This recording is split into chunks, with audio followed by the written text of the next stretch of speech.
One of the greatest things about the Leading Agent CRM system is that it's so darn flexible. And it really makes a lot of sense that you have to have a flexible CRM, especially for the real estate industry, because first off, there's no uniform way of running a real estate practice. Everybody does it differently. Secondly, real estate's a regional business, so different things apply in different parts of the country, aside from just, the way you're running your business. So being able to customize the CRM to your needs, especially adding new fields, is critically important if you want to have a useful tool. Leading Agent makes it really simple. Let's go to contacts and let's just take an example, a real life example, let's say.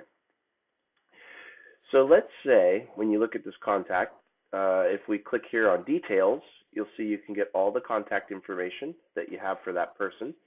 And so you'll see we've got all kinds of things. We've got the main contacts information, their business info, so where they work, of course. Secondary, so spouse, significant other, partner information, their mailing address and their property address, characteristics of their current property, if they're looking for a property, things that they're desiring in a new property, and so on. You get the point. But imagine, so we have primary and secondary, but maybe you spend a lot of time in your local community and you have a dog and you're friendly with all the other homeowners in your neighborhood and you want to keep track of their pets' names. There is no pet field here. So I want to show you how easy it is to actually add the field pet's name to this layout. So first of all, to get started, all we do is we click on this little gear here. It's the setup gear, and we're going to choose Edit Object. At that point, our system's going to pop up a new tab here, and it's going to show you all the things that you can do with a contact. So in this case, we want to add a field, so we'll click on Fields and Relationships. And the first thing you're taken to is all the fields that are currently there. Sometimes a field just may not be visible on a page layout, so you might want to just check through the list. It's in alphabetical order, so it's real easy to do so. Just check through and make sure that that field isn't already created. That way you're not creating a duplicate field. In this case, I happen to know pet's name is not a field that we have in our standard setup. So to create a new field, it's really simple. We just click the New button.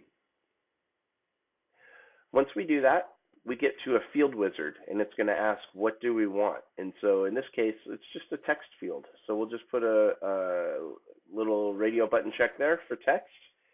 Click Next. And now we'll give it a name. So let's say pet's name. You want to put the number of characters that this field could be. And a character obviously is a letter, so how many letters and spaces? Let's just, for ease of use, let's say 50, just so that way you never run out of space. We'll click Next. And then the next thing is, who is this field visible to? If you're working just as an individual agent, then don't worry about it. Just leave them all visible. If you are working as a team, I'd say definitely, check out the sharing permissions that we helped set up for you with your team when you first started. Because there might be some of these that you don't want people to be able to see. But that's something you can email support if you have questions. And then lastly, we want to put it on what page layout. So we just have one, the Leading Agent contact page. And so we'll just click Save. And now we have our field. So now what we want to do is we want to figure out where we're going to put it on the page layout. So all we do is click on Page Layout. And here's our page. And so if I look here, for whatever reason, the way that Salesforce set up their system originally, their cloud, whenever you put a new field in, it always goes to this bottom left in the first basic info column. I don't know why, it's just how it does it. So all you have to do then is just click this and drag it wherever you want. So let's say that let's just say we want it down here. So under Lead Source. And now all we do is click Save. And that's it. So now, if I just refresh this page, when it loads, you'll see that we have our new field in there. So all I have to do is click on Details, and I'll scroll down to the contact information, and right below Lead Source, I have pet's name. So I can just double click on that field and I can put in whatever that pet's name may be, and now it's saved. So the process of updating fields and changing page layouts, no matter what object you're in, whether it's the deals pipeline, seller transaction, buyer transaction, it's all the same process. From a contact record, you just click on that gear and go to edit object. From there, you can create whatever fields you need. You can choose the page layout to move them around anywhere on the page, and you're all set. It's that simple.